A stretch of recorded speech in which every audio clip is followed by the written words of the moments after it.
Hey there everybody, it's markcrilley. I'm back with another how to draw video. Today we're going to be learning how to draw a cross-legged pose, a kind of a tricky pose to draw from memory. Now those of you who have been watching my videos for a while, you may notice that I'm uploading this video a couple of days early compared to how I usually do. You might be thinking, Crilly, what gives? Why are you doing this? Well, the reason is I want to get the word out about a convention that I've been invited to attend in Gatineau, Quebec, right across the river from Ottawa.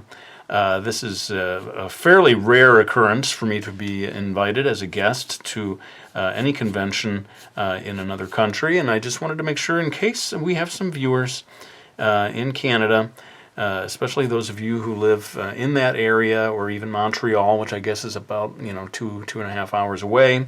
This would be your chance to meet me in person, and I am going to be there on Saturday and Sunday. I have a panel on Saturday at noon, and then autograph sessions on both Saturday and Sunday. I'm going to go ahead and put a link to their website, which is ganime.ca, and as well as I'll also have a link to their Facebook group in the description of this video. But let's go ahead and get on to drawing this cross-legged pose. Now what I have tried to do here is to come up with a system for getting the proportions right without resorting to a whole lot of guidelines in advance. And what I've done is I've drawn this character, a little Canadian character, in honor of my upcoming visit to Canada. And she is, of course, sort of hovering in space above the ground. And if you can sort of figure out the distance from your drawing, you don't have to draw this exact pose, but let's say you draw your character, and you get the head, and you get the upper body, and you get this sort of approximately the same amount of space. You can see with the arm just bent a little bit. This can give you some sense of the proportions of the height above. But if you measure, and what I've done is I've put a straight vertical line right here in the sort of right in the center of the waist area, and measure whatever that ends up being. For me, it's just a tiny bit over 4 inches, going from here up to around the nose. Okay, this measurement is going to help us to figure out the width of the knees, the sort of kneecaps, and that'll get us started on this pose. Those of you who use the metric system, it's about 10.5 centimeters is what it works out. Again, in my drawing, but if you draw such a pose, just measure, as I said, right between, in the waist area, from the nose down to where you imagine the butt is going to rest on the ground.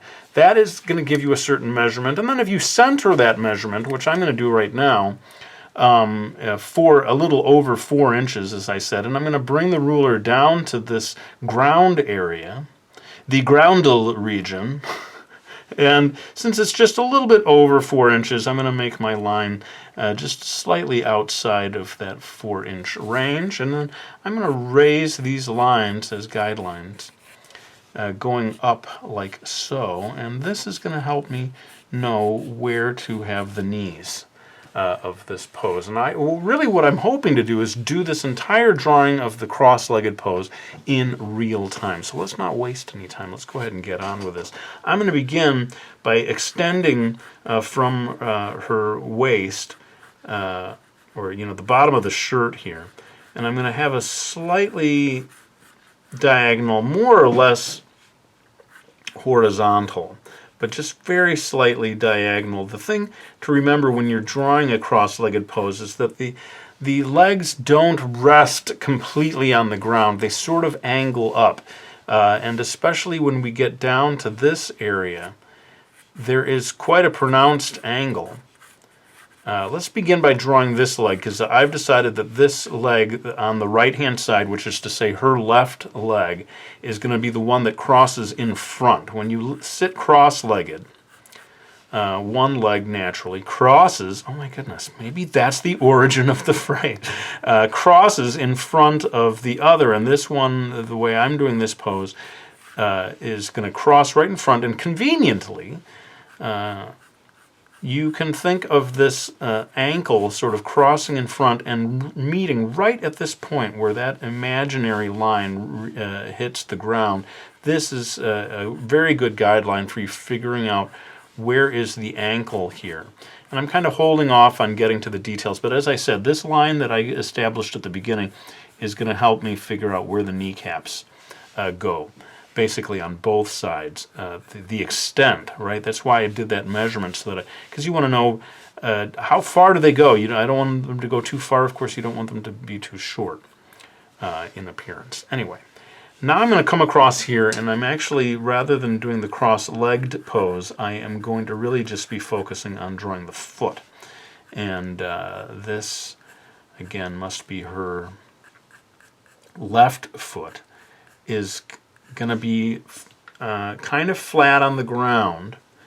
But interestingly, as I studied photos, I noticed that for a lot of people, the foot is at a little bit of an angle. You see what I mean? Like the tip of the toe is angling back a little bit as it rests on the ground. And so this gives me, and then again, you're going to sort of notice the tip of the toe in relation to that far guideline that we put in there. It's coming to a stop quite some distance away from that. And maybe I'll go ahead and refine just a little bit here to give you some sense of where we're going to go eventually with that leg, right? Now, I'm going to actually just go ahead right now and erase, oh no, all that work. Erase away this hand, because that's exactly what it's going to be like in the final pose. Her hand is back behind. It's going to be back behind this leg.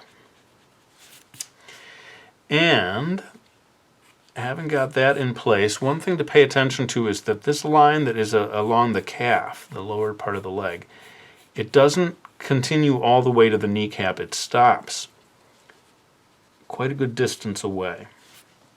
And that, I would say, when you're drawing, especially if you can see the leg in, you know, like they're wearing shorts or whatever, as I have in this pose, that having that line stop right there is pretty crucial. Now, I think since I've already got the basic contours, I've shown you the proportions, it's time now for me to zoom in. I'm going to refocus so we can get a little closer in on the details, but I am going to continue to draw this all in real time. Okay, so let's continue, and we're going to draw the other leg, which is kind of the mirror image of the leg that we just drew. Notice, though, that there's a sort of a separation in the contour between the knee cap area, the kneecapial region, as experts in anatomy refer to it as. There's a little bit of the contour breaks, you know, so you have this sort of roundish section here, and then especially if they're wearing shorts and you can see the sort of musculature of the thigh, there's a little bit of an indentation there, I think, owing to the muscles of the thigh and the more like the bones of the kneecap. Anyway, in this particular pose, you're going to see that like so. And maybe it'll help if we draw the lines of the sort of shorts here, just a little hint of these lines right here, where our Canadian athlete, it looks like, is sitting there. And that's when we can come back in here, and remember how we did this line that was a little bit separated, doesn't actually meet with the rest of it. We're going to continue and sort of do the same thing over here. Drawing the legs in general, especially of a female character, there's a challenge of great subtlety, it seems to me, in getting these, you know, these lines all curve in a very gentle way. And I don't necessarily find the proper position of those lines right away. I have to kind of work my way toward them, toward the final line work. But here I'm drawing the other leg.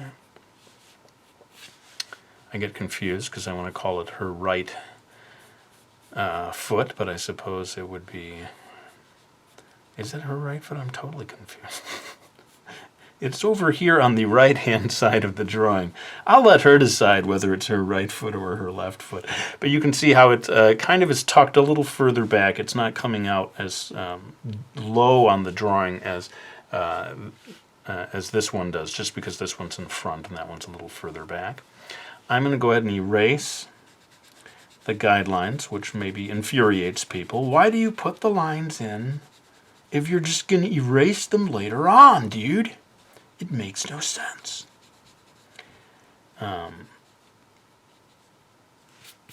That's the thing with guidelines. You have to put them in place to begin with and then be willing to see them go, to bid them adieu before you put in your final line work. They are there just to help you find the right spot to put things.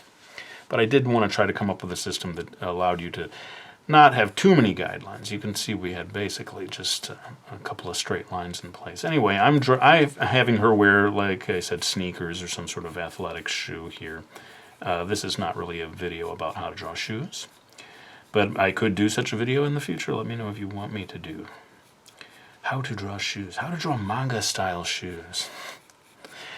And we're getting closer. Now, one little detail you can get in here is that the thigh, when we're looking from straight ahead like this, may become a little bit visible behind. Right? Like this is, the thigh is behind the front of the leg, and we can sort of see just a hint of it. And you might even also be able to see that over here. So again, I'm going to erase away a little bit of her wrist there so as to put the other side of the thigh, the contour, that you can see just a hint of from this point of view. And we're almost near the end of this part of the drawing. You know, that's really what I wanted to focus on, was simply showing you how to draw a cross-legged pose. Again, I'm coming back in here and doing what I said over here, that there's a separation in the contour between the kneecap area and the sort of muscles of the thigh, and you can sort of see an indentation there. And that is probably going to do it. I'm going to put in some wrinkles for the cloth here. And maybe what I'm going to have to do at this stage in the process is to do all of the sort of inking and coloring in time-lapse, because I'm afraid otherwise this video will go on and on forever, and we don't want that. I know I don't want that. So I'm going to refocus, and you're going to see me sort of add color and do some inking and really pretty much carry this drawing all the way through to completion, and then I will be back with a few final words.